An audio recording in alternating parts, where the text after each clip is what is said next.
भारत आज 77वां स्वतंत्रता दिवस के रंग में रंगा हुआ है। आज पूरे देश की फिजाओं और लोगों के रगों में देशभक्ति दौड़ रही है।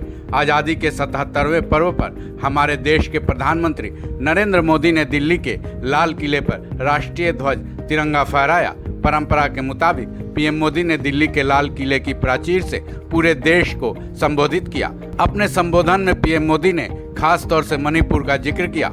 मणिपुर 3 महीनों से ज्यादा से हिंसा से प्रभावित है।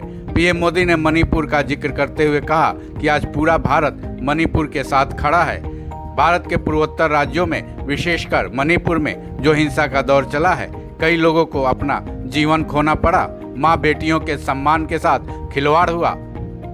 फिर उन्होंने आगे कहा, लेकिन कुछ दिनों से लगातार शांति की खबरें आ रही हैं। देश मणिपुर के लोगों के साथ है। पीएम मोदी ने मणिपुर के लोगों से अपील की कि वहाँ लोगों ने कुछ दिनों से जो शांति बनाए रखी है उसको आगे बढ़ाएं। शांति से ही समाधान का रास्ता निकलेगा। केंद्र और राज्य सरकार साथ मिलकर उन समस्याओं के समाधान के लिए भरपूर प्रयास कर रही है और करती रहेगी। उम्मीद है कि पीएम मोदी की इस अपील का मणिपुर के लोगों पर शायद कुछ असर पड़े और वहां जल्द से जल्द पूरी तरह से शांति कायम हो सके। पीएम मोदी ने लाल किले के प्राचीर से अपने भाषण की शुरुआत में देशवासियों को 77वें स्वतंत्रता दिवस की शुभकामनाएं दी। उन्होंने कहा कि इतना बड़ा देश, 140 करोड़ मेरे भाई बहन, मेरे परिवारजन आज आज़ादी का पर्व मना रहे हैं। मैं देश के कोटि कोटि जनों को, देश और दुनिया में भारत को प्यार करने वाले, भारत का सम्मान करने वाले कोटि कोटि जनों को इस महान पर्व की अनेक अनेक शुभकामनाएं देता हूं। पीएम मोदी ने मणिपुर हिंसा के अलावा अपने भाषण में देश में हुए प्राकृतिक आपदाओं के बारे में भी जिक्र किया। इस बार प्राकृतिक आपदा ने देश के अनेक हिस्सों में अकल्पनीय संकट पैदा किए हैं। जिन परिवारों ने इस संकट को सहन किया है, मैं उन सभी परिवारों के प्रति अपनी संवेदना प्रकट करता हूं।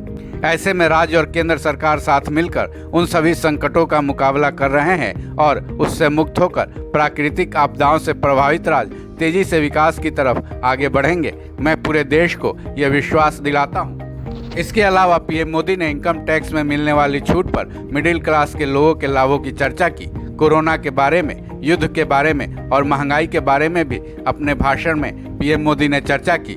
उन्होंने कहा कि पूरी दुनिया फिलहाल महंगाई के संकट से जूझ रही है। भारत का दुर्भाग्य है कि उसे महंगाई इंपोर्ट करना पड़ता है। हालांकि इंडिया ने इस पर नियंत्रण रखने के कई प्रयास किए हैं। महंगाई से देश को पूरी तरह से मुक्त कराने के हमारे प्रयास जारी रहेंगे।